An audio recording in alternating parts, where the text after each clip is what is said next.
করতে চাই, যেটি আসলে আপনাদের দুজনের কাছে প্রশ্ন। জেসিন, আমি কিন্তু খেয়াল করেছি যে সে সময় আসলেই এই প্রশ্নগুলিতে আওয়ামী লীগ সরকার সবচেয়ে বেশি বিব্রত হতো। আন্তর্জাতিক চুক্তি, অর্থাৎ আন্তর্জাতিক চুক্তি বলতে তো এর সিংহভাগ বা 95% বা 97% চুক্তি ভারতের সঙ্গে হয়েছে।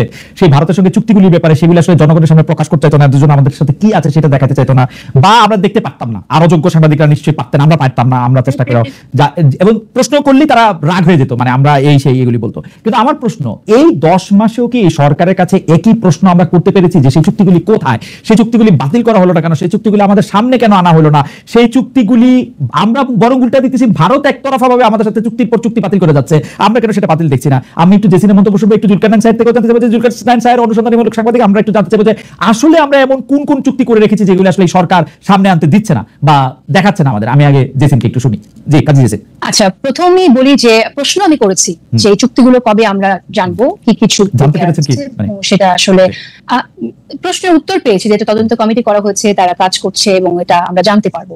কিন্তু এটা তো আপনিও জানেন, আমরা সবাই জানি যে এখনো পর্যন্ত কোনো তদন্ত রিপোর্ট আমরা সামনে পাইনি যে কি ধরনের আসলে চুক্তি হয়েছে ভারতের সাথে, এবং সেই চুক্তিগুলো কতটা আমাদের দেশের স্বার্থ বিরোধী, এবং কোন কোন চুক্তি আসলে আন্তর্জাতিক কোর্টে নিয়ে আমরা সেখান থেকে বের হয়ে আসার উদ্যোগ নিতে পারি, এবং সেই উদ্যোগগুলো কবে নেবে, এই প্রশ্নগুলোর উত্তর আমরা পাইনি।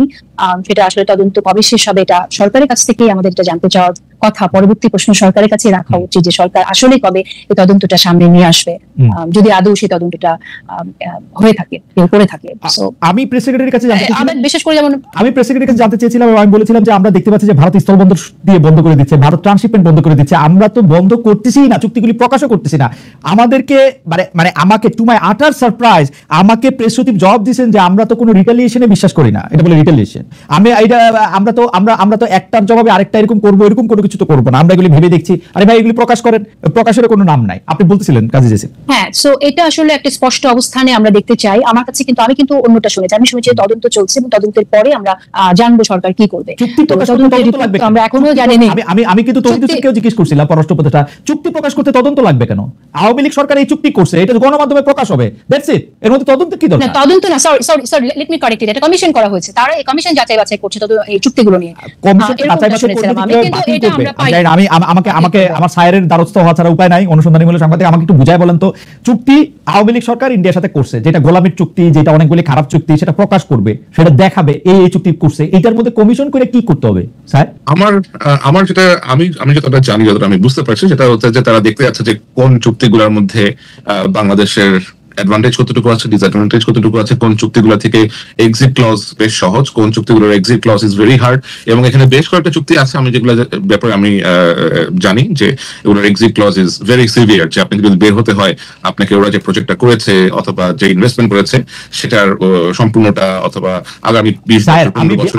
আমি বিনয়ের সাথে একটা কথা বলি। আওয়ামী লীগ সরকারের বিরুদ্ধে জেসিন যেটি নিয়ে আসলে শুরু করেছিলেন, সেটি মানে 2009-10 পর্যন্ত বোধহয় উনি মাত্র করতে পারছেন, বা 11 পর্যন্ত, আমি জানি না। এরপর তাকে চলে যেতে হয়েছে বা তাকে থাকতে দেওয়া হয় নাই, বা আমি যেই কথাই বলি না কেন, বা আমরা যারা ছিলাম তারা বারবার আওয়ামী লীগ সরকারকে এই কথা বলতাম, আপনারা যেগুলি চুক্তি করছেন দয়া করে সেগুলি প্রকাশ করেন, আমাদেরকে দেখান না, আপনারা সংসদে আলোচনা করেন না, এটা ওয়েবসাইটে দেন না, এটা নিয়ে কোনো একটা শ্বেতপত্র প্রকাশ করেন। এখন সরকার আসছে, এটার এক্সিট ক্লজ কি আছে, এটা দিয়ে আমরা বাইরে পারবো কি পারবো না, সেটা তো আমরা বোঝার তো দরকার আছে। আপনি চুক্তিগুলি খালি প্রকাশ করবেন, এটা আপনার কি অসুবিধা? আমি বলি কি অসুবিধা? আমার হাইপোথেসিস হচ্ছে এই সরকারও ভারতেরই কোনো না কোনো ভাবে স্বার্থ দেখে। আমি আপনাকে খালেদ ভাই যেটা বলতে পারি যে it will sound very technical ইয়ে। দেখেন, ভারত আমাদের আশেপাশে দিয়েই আছে, আমাদের সব থেকে বড় land border is with India.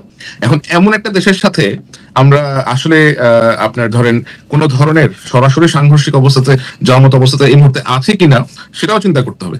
আমার মনে হয় যে সরকার বললো, এবং আপনার শফিক সাহেব যেটা আপনি রেসপন্স করেছে যে রিটেলিয়েশনে বিশ্বাস করে না, আমার মনে হয় যে বাংলাদেশ এখনো তার যে ধৈর্য অথবা পেশেন্স মানে আওয়ামী লীগ সরকার গিয়া মুখে যাই বলুক গিয়া পায়ে গিয়ে পড়ে থাকতো, এরা মুখে বড় বড় কথা বলবে এবং পায়ে গিয়ে পড়ে থাকবে, বন্ধ করে দিবে, ও কোনো কথা বলবে না। চীনে গিয়ে বলে আসবে যে আমরা হচ্ছে ওগুলির মুরব্বী, এগুলি হচ্ছে কথা বলতে তো কোনোটা কম বলে না সাহেব। না, কথা বলতে তারা কম বলে না, which is very true, but আপনি দেখেন যে ইন্ডিয়া কিন্তু বাংলাদেশের সাধারণ বাংলাদেশের টুরিস্টদের জন্য এখন ভিসা দেওয়া বন্ধ করে দিয়েছে, বাংলাদেশের ঘুরতে যেতে পারে না, তাই করতেছে, এই যে এগুলো তারা করতেছে। কিন্তু বাংলাদেশের পক্ষ থেকে কিন্তু এখনো এই ধরনের কোন রকমের স্ট্রং মেজার নেওয়া হয় বাংলাদেশের, কোনো একটা মেজারও নেওয়া হয় না।